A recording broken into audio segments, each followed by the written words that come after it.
Magandang gabi po sa inyong lahat, no? Actually, katatapos lang po ng aking ibang private reading. Medyo plakda po ako ngayong araw na to sapagkat galing po ako sa isang event ulit, no? So medyo pagod po ako, pero pagdating ko po sabak sa private reading, pero hindi po ako nagsisisi kasi ang dami ko pong nakausap na masasaya, na kailangan ng tulong, no? Ng mga tao. Masasayang po yung paghihintay nila kung hindi ko po kakayanin. So tagang kinaya ko po, tsaka ang lakas po kasi ng energy ngayon. Today is Friday, so I really have to, alam niyo po yun, talagang kahit pagod ka, no, maging talagang laban at laban lang, no? So kamusta po kayo, no? Ngayon po ay Friday, malakas pa rin po because 11:30 pa lang po ng gabi, no? Sunod-sunod na po yung reading natin, kaya hindi po ako nakakasagot ng mga messages and message sa messenger, no?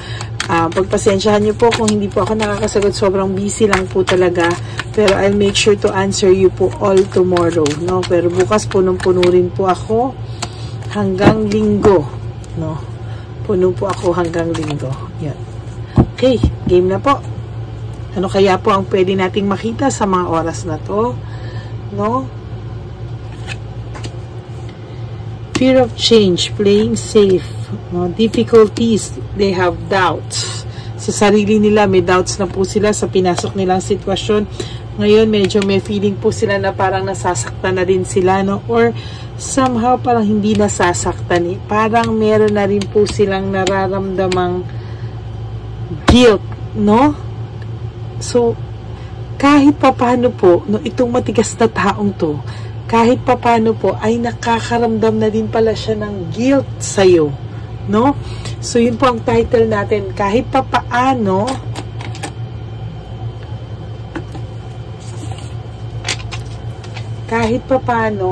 ay nakakaramdam na din siya ng guilt sa'yo. Okay, wait lang po, ha. Sulat ko lang po.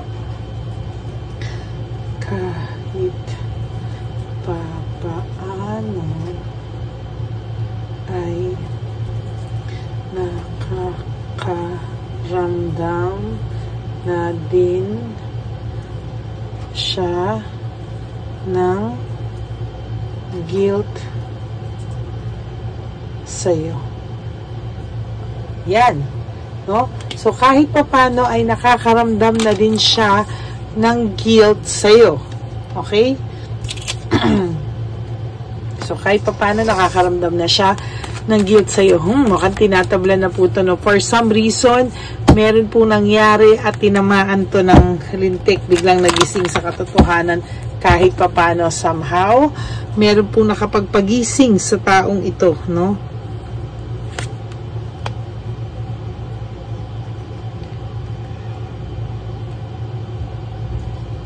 Ang taong ito po ay hindi swerte sa trabaho, no? Lagi po siyang may responsibility. Yung responsibility niya po ay nagiging burden kasi wala po talaga tong swerte sa trabaho, no?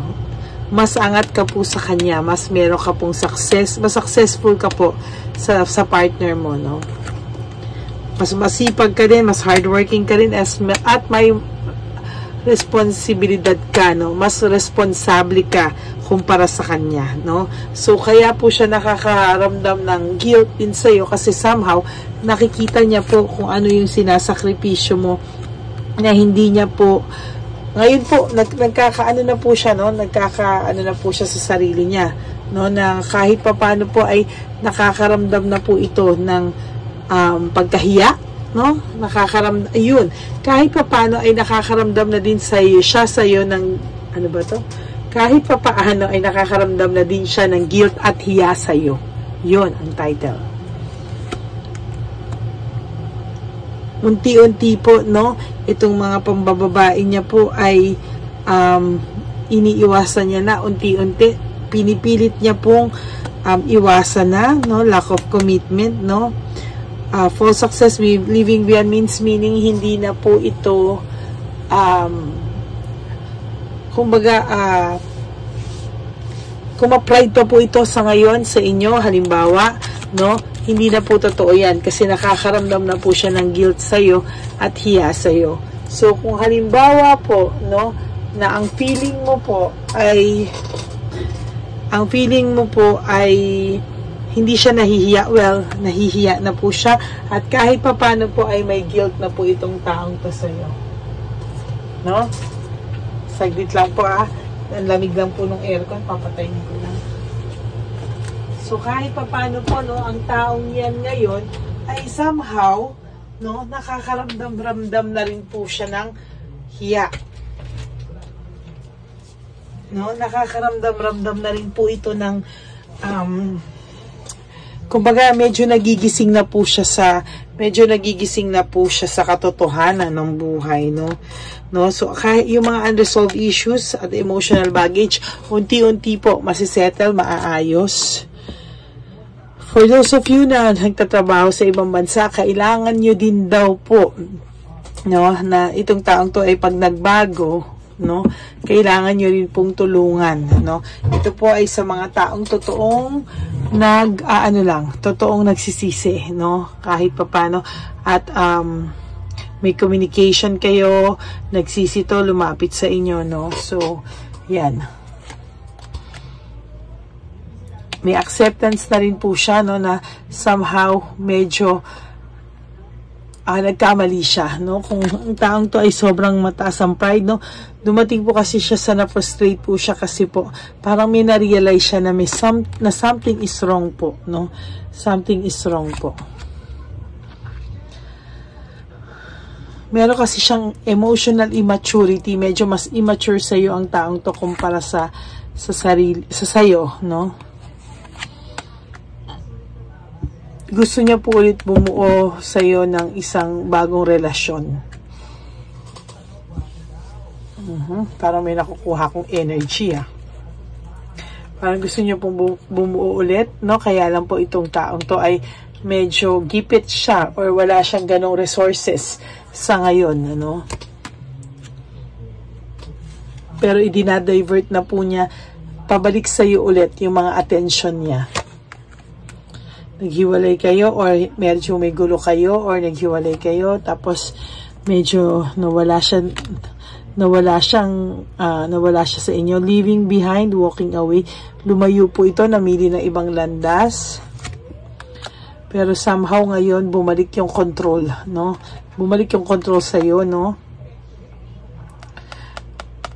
Kailangan mo daw pong ipahinga yung puso mo. Ibig sabihin, tanggalin mo po daw po yung stress. Kung gusto mo itong bigyan ng chance, i-let go mo raw po yung lahat ng negativity. I-let go mo daw po lahat ng makakapagpasakit sa'yo, no?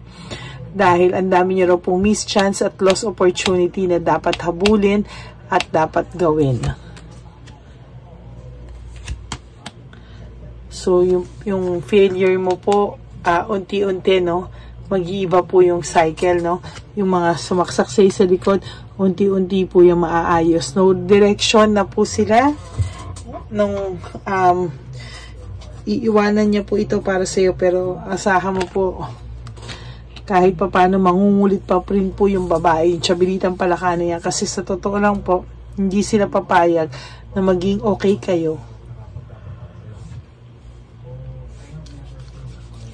Ayan po, there's loss of balance. Nawala ng balance si Tiyabilitang Palaka. Pero sa totoo lang po, no, overwhelmed din po yung person nyo sa nangyayari sa inyo.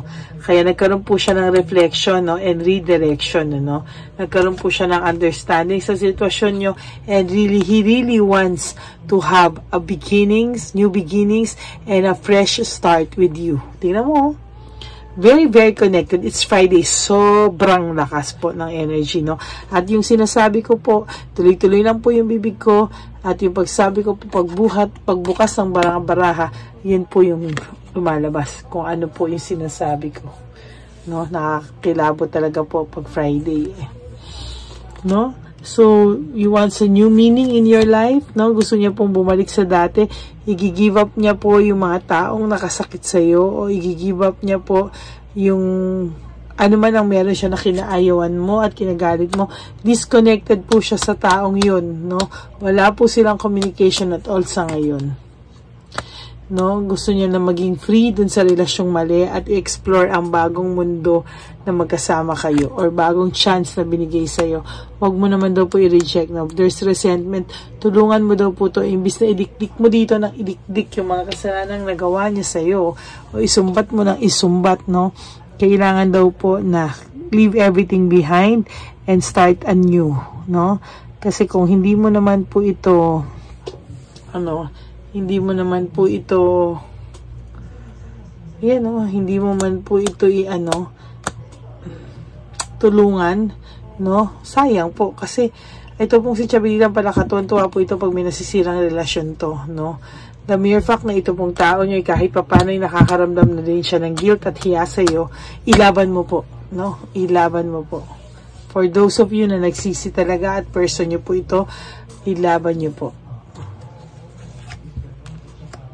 Na may mental energy rin po niya kayo, naiisip niya po kayo ngayon, no? Iniisip niya po yung mga nangyari at mga na-realize niya. He wants to recover from this. Ayan, no? Ay, ano ba to? Meron akong energy, nakukuha mga energy, nakakatuwa. Win at all costs, no?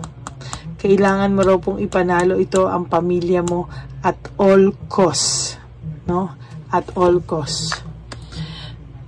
Meron siyang fear, sadness, and loneliness kasi hindi niya alam kung ano pa yung naghihintay sa kanyang buhay, kung magiging okay pa ba yung buhay. Ang importante sa kanya ngayon ay maayos kayo. Maayos muna kayo ulit, no?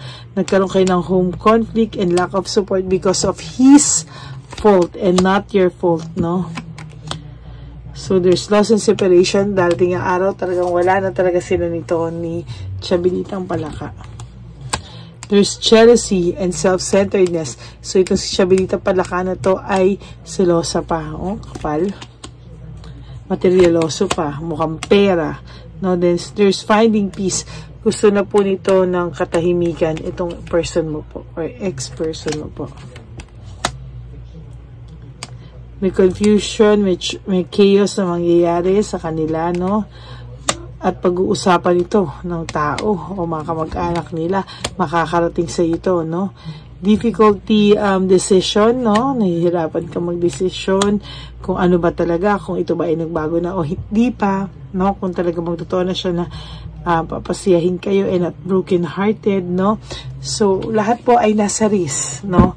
All you have to do is to trust and love again para po ito sa mga mag-aasawa o mga mag-live-in or mga mag-boyfriend na talaga pong nagsisisi yung lalaki, ha? Hindi po yung namimira, no?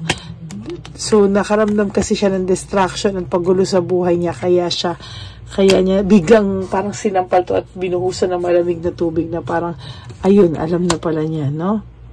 So, you have to take action. Mag-banding daw po kayo. Ibalik mo daw po yung samahan nyo. He really wants to reach out to you.